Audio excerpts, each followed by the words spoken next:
Сайн бацхан уу 50-аас 50 мэдчилж байна. За ингээд өнөөдрийн влог эхэлж байна. Влог видео бичлэг. За ямар ч байсан өнөөдрийн тэмдэглэлээр би яг юу ярих юм гэдэггүй байна. Гэхдээ өдрөө хэр явах нь үзье тийм ээ. Сайн бацхан уу. За ямар ч байсан өдрийн цаг болж байна. Гадаа шууж иргээд сайхан байна. Та нарын зуны амралт эхэлсэн үү? Эхлэегүй болвол одоо шалгалтандаа бэлдээд байж байгаа. Та нар хэрвээ хичээлд явдаг бол ажилд явдаг бол өдөр болгон ажилдаа явж байгаа. Миний хувьд та нар намайг мэдж байгаа. Би ээж, эхнэр, гэртээ хүүхдээ хараас сурж байгаа. Гэхдээ та бүхэнтэй өөрийнхөө чөлөө цагаар яаж амжилтанд хүрэх вэ гэсэн тэр мэдээллийг хуваалцаад явуулдаг юм байгаа. Тэгээд би та нарт өөрийнхөө уншиж байгаа энэ зуршлын хүч гэдэг энэ номны тухай ярьж өгье гэж бодсон. Тэгээд энэ зуршлын хүч гэдэг номыг бол англиар бол The Power of Habit буюу habit за зуршлын хүчил гэж байгаа юм л да. Банга давтагдах үйлсээс үүсэх өөдрөг өөрчлөлтүүд гэж байна. Тэгэд энэ номыг болохоор Чарлз Дюхиг буюу энэ залуу хийсэн юм байна. Чарлз Дюхиг харагдж байна. За энийг энэ номоос 20,000 төгрөгөөр авч болно. Гэхдээ энэ зөвхөн 20,000 төгрөг гэлтгүй та нарын оюуны чинь хувьд маш том хөрөнгө оруулалт болно гэж би та нарт амлаж байна. Яагаад вэ гэхээр би энэ номыг одоо уншаад явж байхдаа бас хүн зорилгодоо хүрэхэд зорилтондоо хүрэхэд яг юу чухал юм бэ? Яагаад өдөр тутам байнга одоо хийх ёстой юм бэ? Би яагаад энэ бичлэгийг өдөр болгон хийж байгаа юм бэ гэх мэтлэн энэ асуултуудын гол цөм нууц хариултуудыг нь олж авч ийн л та. Яагаад гэдгийг нь.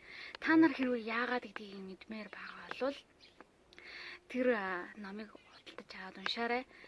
Эсвэл бол ерөнхийдөө гол цөмийг нь базаад авах юм бол хүмүүс өөрсдийнхөө тавьсан одоо хүсэл мөрөөдөл зорилгодоо хүрэхийн тулд өдөр болгон байнга түүнийхээ төлөө хичээж чармааж байх хэрэгтэй гэдэг.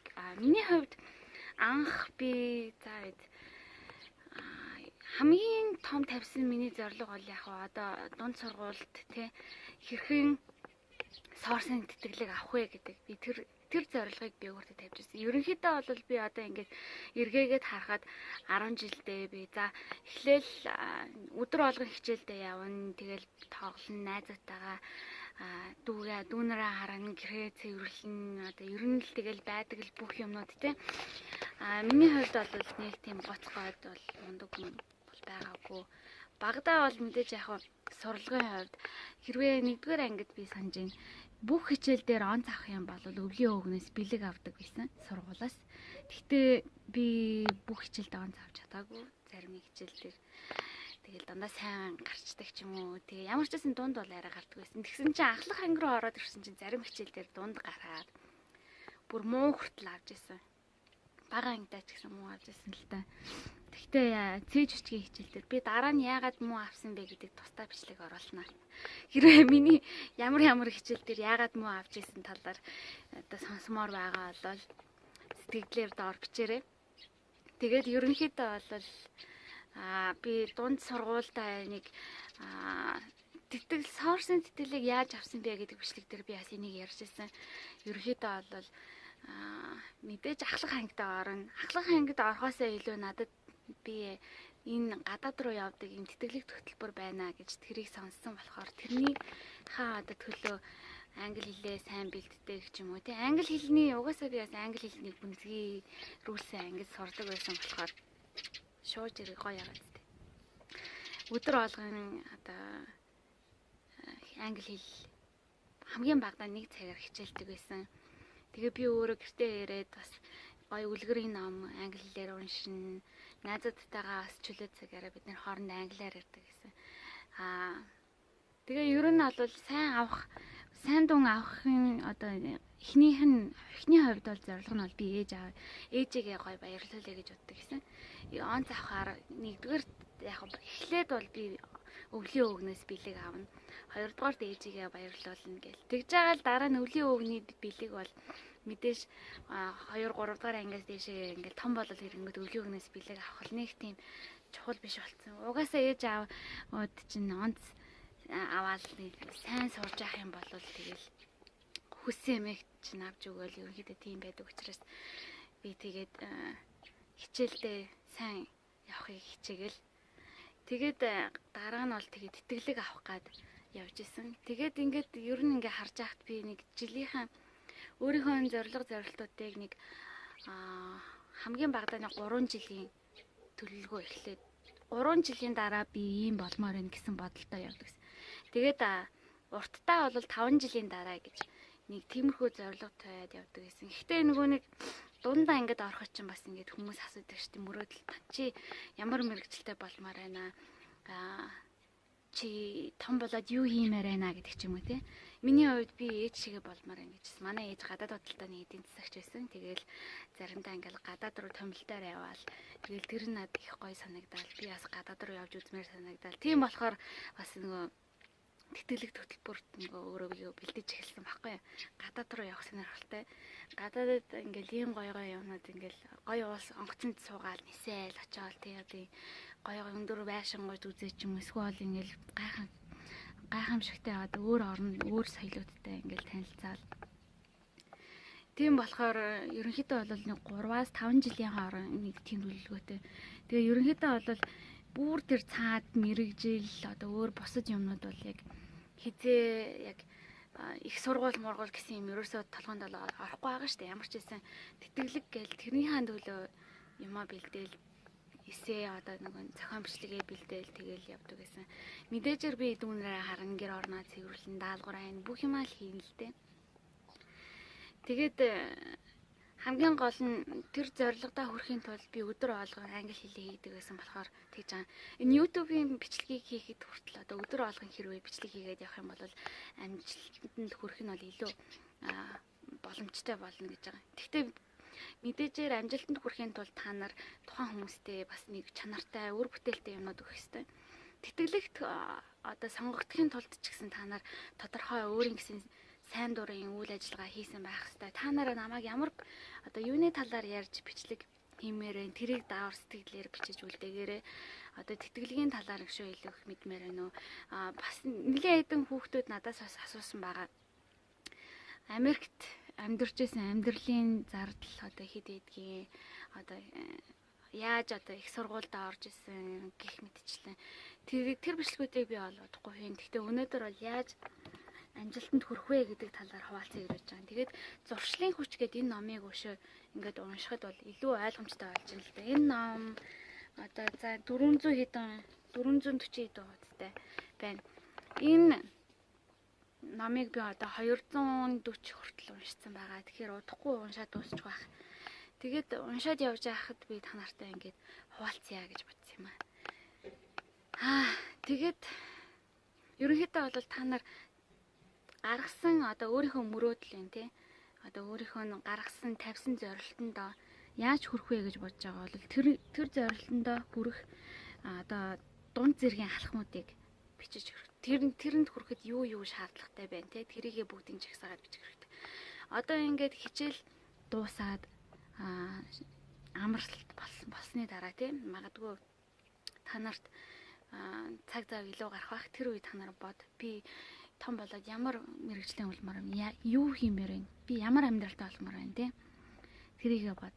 Миний хувьд бол би өөрийгөө амжилтанд хүрсэн сайхан амьдралтай гэж бодож байна. Гэрүүлтэй. Тэгээд тийм учраас бас хүмүүстэй ингээд хүмүүсийг ч гэсэн би амжилтанд хүрээсэй гэж боддог. Би өөрөө тэтгэлэг авч исэн хүмүүсээс бас олон гоё зөвлөгөөнүүдийг сонсч исэн. Ер нь ингээд нэг нэгэндээ туслаад явж явах юм бол бид нар бүгдээрээ амжилтанд хүрч чадна гэж боддог учраас та нартай ингээд хуваалцаад явж байгаа юм.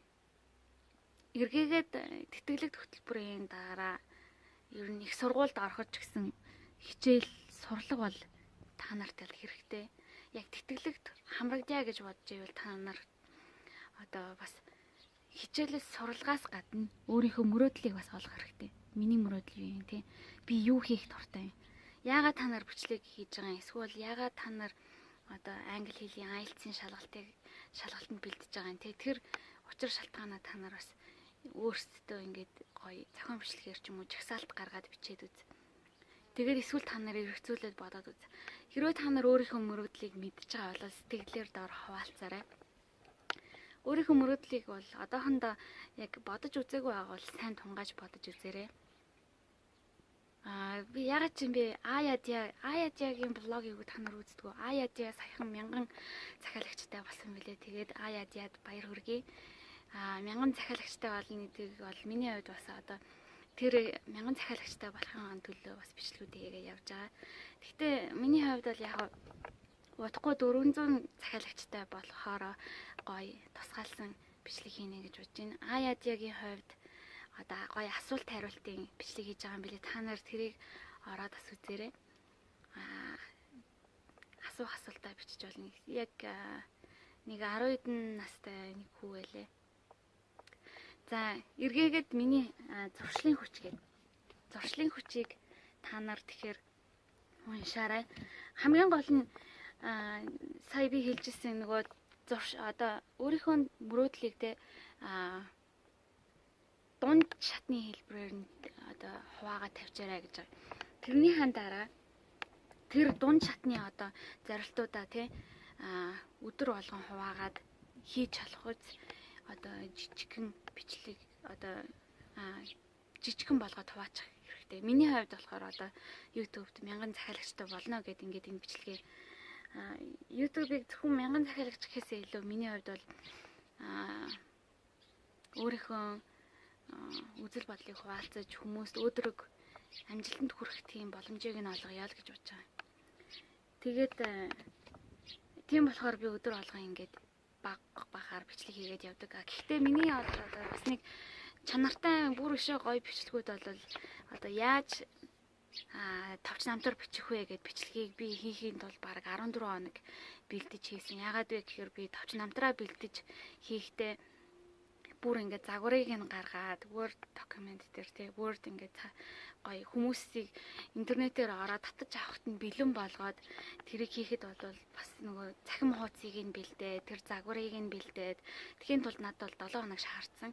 Бичлэгээ бас гоё хий гэж бодсон болохоор ач холбогдол өгсөн болохоор ч юм уу би эхлээд нөгөө бичлэгийнхээ ингээд загварыг бичээд яг яаж эхлээд юуг нь ярих вэ, дараа нь юуг нь ярих вэ, бичлэгээ дараа нь гоё засаад англи монголоор давхар хийгээд тэгээд оруулсан байгаа.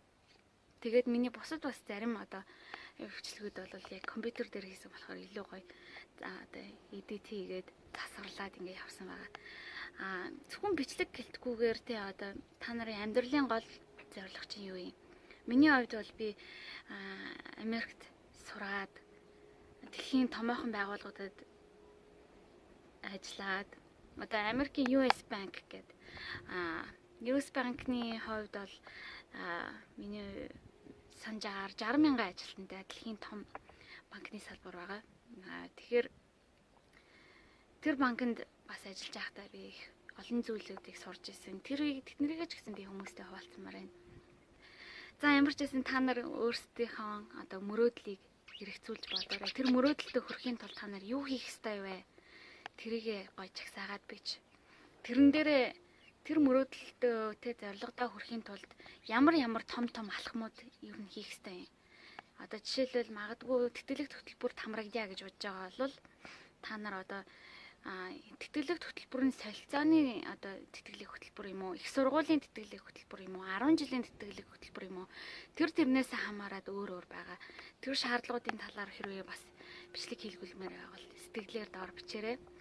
Нэрээ тийм сэтгэгдэл битсэн хүнийг би одоо ингээд бас шалгаруулж энэ дээр одоо сонгож оруулж байгаа. Сэтгэгдлийг одоо энд хараарай. За тэгээд сэтгэгдэл бичиж байгаа, миний бичлэгийг үзэж байгаа та нартай маш их баярлалаа. Хэрвээ та нар шинээр ирсэн бол намайг тайван гэдэг ээж эхнэр чөлөөж цагаараа одоо өдрөг үзэл амжилтанд хүрэхийг хүсэж байгаа хүмүүст ингээд өөрийнхөө сурсан мэдсний хаваалцаад байж байгаа. Яг одоо бол би цослон дээр байна. Гэхдээ гар утсаараа ингээд сайхан бичлэг хийгээд оруулж байна. За ямар ч гэсэн энэ хүртэл бичлэгийг минь үзсэн та бүхэндээ баярлалаа. Хэрвээ та нар миний сувгийг захиалаагүй байгаа бол улаан subscribe тавчийг дараад захиалаарай.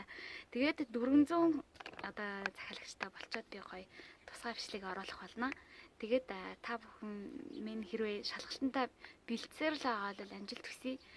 Хэрвээ хичээл сургууль ажилдаа явж байгаа бол Өдөр болгон ажилдаа та нар их хүчтэй яваарай гэж хүсье. Тайван амьдралыг Монголдо дараа алдцлаа баяртай.